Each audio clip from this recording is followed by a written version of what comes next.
Meus irmãos, a paz do Senhor Jesus, como é que vocês estão? Uma excelente semana para vocês, espero que vocês estejam bem. Quero aqui desejar um feliz aniversário para minha cidade natal, que até os 19 anos eu morei em Cruz Alta, Rio Grande do Sul, que hoje completa, 18 de agosto, 204 anos de existência. Deus abençoe Cruz Alta, Deus abençoe Rio Grande do Sul e assim que der eu quero ir visitar vocês. Tenho muitos ouvintes aqui inscritos no meu canal que são de Cruz Alta, meus amigos de infância são todos de Cruz Alta na verdade. Então tenho meus familiares lá, que Deus abençoe essa cidade, que o Senhor possa levantar aí homens e mulheres de Deus nessa cidade. O Senhor tem abençoado já essa região e continuará por certo abençoando, porque agora o evangelho tem cada vez mais penetrado nessa cidade, em especial lá o bairro da Vila Esperança, e eu tenho certeza que coisas grandes o Senhor ainda vai fazer, grandes coisas o Senhor ainda vai fazer e realizar nessa cidade. Meus irmãos e meus amigos, vamos então para o tema dessa semana, o quarto vídeo, que é Descubra o seu desígnio. Eu estou numa série aí gravando sobre a questão do desígnio, propósito, chamado, como você quiser chamar, como você se sentir melhor. Tudo é o mesmo objetivo: propósito, chamado, desígnio, enfim.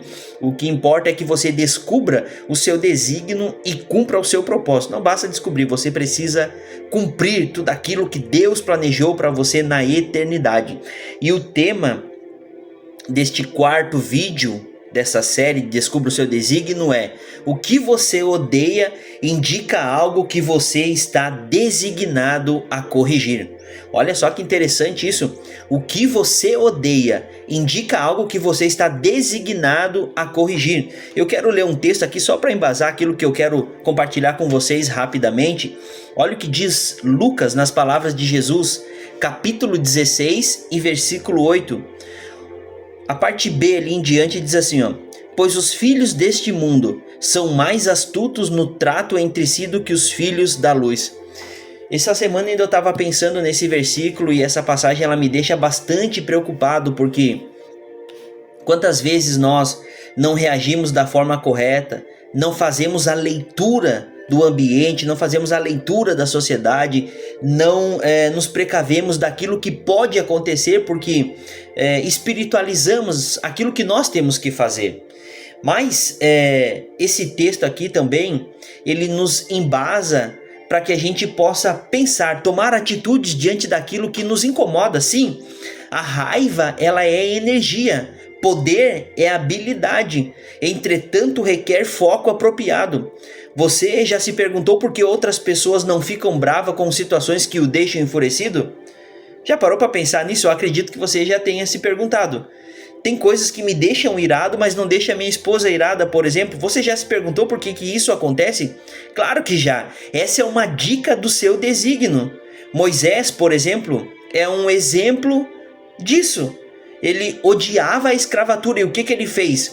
Quando ele viu um irmão seu sendo agredido por um egípcio, logo brotou dentro dele, saiu de dentro dele uma fúria, uma raiva muito grande, que levou ele a intervir e a matar aquele egípcio para libertar o seu irmão da escravatura, daquilo que ele estava sendo submetido, da punição. Claro que não foi a melhor atitude de Moisés, mas aquilo ali explodiu dentro dele. Moisés já não podia mais ver aquela situação com os seus irmãos, porque aquilo era uma dica de que Moisés seria um grande libertador. Claro que o Senhor futuramente iria trabalhar na vida dele por cerca de 40 anos, porque uma coisa é você ter uma chamada de Deus, outra coisa é você ser preparado por Deus. Então Moisés se indignou, se irou, por quê? Porque ele era um grande libertador. Lembre-se dessas 3 chaves de sabedoria. Primeiro, você não pode corrigir o que você não está disposto a enfrentar. Segundo, o que você permitir sempre continuará. Terceiro, comportamento permitido é perpetuado. Então, veja bem, nós precisamos entender isso. Por que os filhos das trevas são mais prudentes do que os filhos da luz? Porque muitas vezes aquilo que lhes interessa, eles fazem algo, eles se preparam. Por exemplo, muitos esquerdistas se preparam dentro das universidades, ocupam esses espaços para quê? Para doutrinar os jovens que vão entrar dentro da faculdade, doutriná-los com o pensamento comunista, esquerdista, nas ideias de Marx, para que depois eles possam futuramente doutrinar toda uma sociedade. Então esse filho entra lá dentro da universidade, ele é doutrinado pelos professores, que também foram doutrinados por outros professores e por outros professores, e aí os cristãos não entram nesses ambientes, ou seja, os filhos das trevas são mais prudentes do que os filhos da luz, e aí depois esses filhos entram lá dentro da universidade com o suor do rosto do pai e da mãe, muitas vezes, que pagam uma faculdade para o filho entrar lá, e aí esse filho sai de lá e traz essas ideias para sua casa, e muitas vezes o seu pai e a sua mãe, não preparado intelectualmente, teologicamente, biblicamente, não consegue corrigir isso. Então os filhos das trevas são muito mais prudentes do que os filhos da luz. Olha que interessante, muitas coisas estão erradas no mundo, mas elas nunca serão mudadas até que alguém sinta indignado o bastante para dar um passo à frente e atuar como um agente transformador. Ou seja, nós nos acomodamos. Eu já ouvi cristãos dizer, nosso lugar é no céu, nós temos que ir lá para o céu mesmo, então aqui não importa, meus irmãos, nós fomos chamados para conquistar.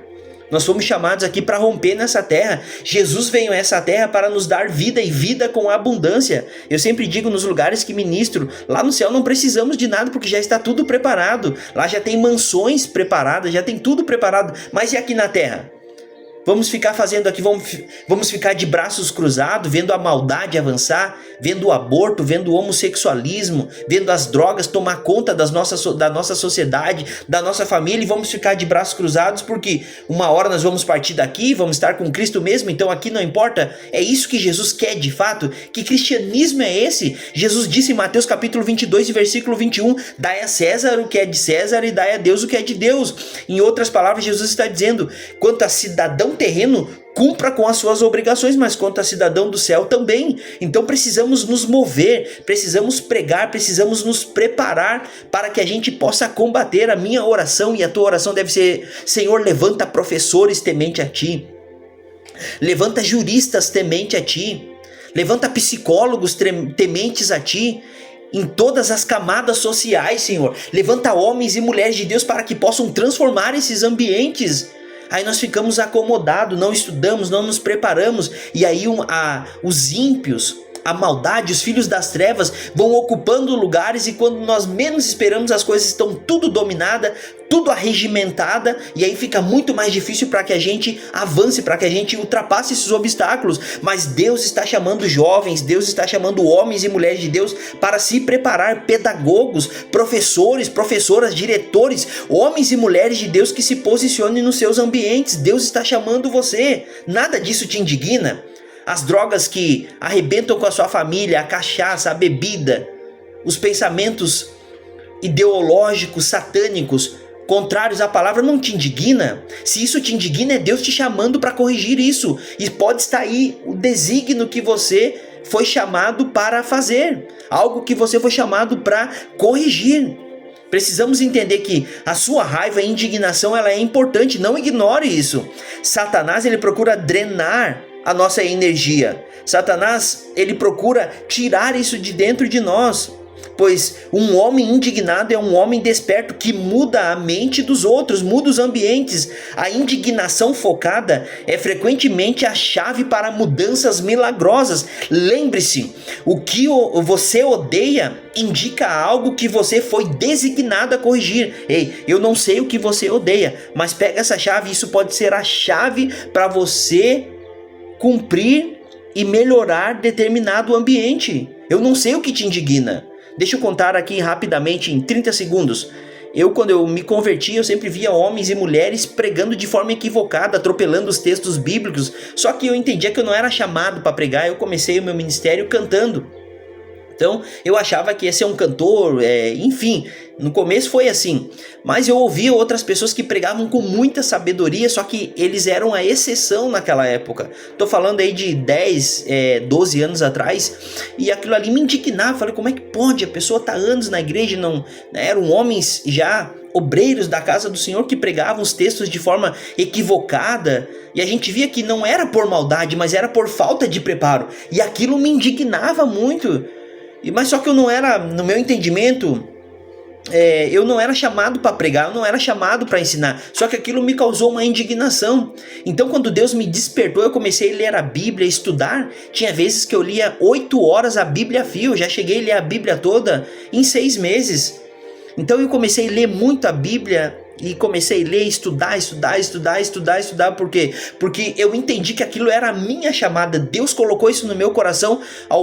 Aquilo ali me indignava tanto que eu comecei a estudar, me preparar para quê? Para que quando eu tivesse as oportunidades de pregar, de ensinar, eu pudesse expor o texto bíblico com fidelidade, respeitando a exegese, respeitando a hermenêutica, respeitando o texto e contexto, sem colocar as minhas ideias. Quantas aplicações equivocadas eu via na igreja, no púlpito da minha igreja e em outras igrejas também. Então era a minha chamada, me preparar. Hoje, quando eu tenho a oportunidade, pela bondade de Deus, eu procuro ser fiel ao texto. Eu não entro em questões que não tem nada a ver com o texto, eu procuro pregar o texto bíblico. E Deus me capacitou para quê? Para mim pregar, para me ensinar aquilo que me indignava. Então deixa eu terminar aqui dizendo para você mais uma vez, lembre-se, o que você odeia indica algo que você foi designado a corrigir. Não ignore isso. Que Deus te abençoe. Vamos orar? Pai, muito obrigado. Muito obrigado por essa palavra, por esse texto bíblico, por essa meditação. Pai, abençoa os teus filhos e as tuas filhas. Tu sabes o que indigna o teu filho. Tu sabes o que indigna a tua filha. Então desperta ele. Desperta ela, Senhor, a se preparar. Senhor, talvez essa pessoa vai num postinho de saúde, por exemplo, Senhor, e fica indignado com o péssimo atendimento que recebe. Quem sabe o Senhor está chamando ela para ser uma enfermeira. Quem sabe o Senhor está chamando ele para ser um médico de excelência. E lá dentro desse ambiente, Senhor, ser um missionário, Senhor. Ser um missionário, ser uma missionária dentro desse lugar. Abençoa o teu filho, abençoa a tua filha. Talvez, Senhor, essa pessoa que está vendo não concorda, Senhor, com o pastoreio que vê hoje, não concorda, Senhor, com o ministério de alguma forma, mas não é para essa pessoa sair do ministério, é para que ele se prepare, é para que ela se prepare para que seja um pastor segundo o teu coração, um líder segundo o teu coração, Senhor. Ajuda essa pessoa a interpretar o ambiente de forma correta, mas se indignar da forma correta, canalizar da forma correta e fazer o melhor pelo teu reino, Senhor. Abraçar a causa, Senhor, e fazer a tua obra. Abençoa o teu filho e a tua filha em nome de Jesus e dá sabedoria, Senhor, dá graça em nome de Jesus. Deixa eu dizer aqui para você, o que você odeia indica algo que você está designado a corrigir agora. Ouça-me. Aprenda a canalizar a raiva e a ira. Tem muita gente que, irado e com raivinha, acaba atacando as pessoas. Não é isso que eu estou pregando aqui. O que eu estou dizendo para você, que isso é um sinal para que você descubra o seu propósito, só que você precisa se preparar para ocupar aquilo que você quer fazer, aquilo que você sabe que foi chamado para fazer. Não é de qualquer maneira, não é atacando as pessoas, é se preparando para que no momento que você estiver preparado para fazer, você ensine da forma correta, você faça da forma correta. E uma vez você fazendo da forma correta, liderando da forma correta, seja uma posição eclesiástica ou secular, uma vez você sendo um profissional correto, você vai estar instruindo outros profissionais, você vai estar liderando e inspirando outros líderes a fazer de forma correta. Então, cumpra o seu propósito, não apenas se prepare, mas cumpra, faça o seu melhor. O que você odeia indica algo que você está designado a corrigir. Deus te abençoe e até o próximo vídeo, querendo Deus.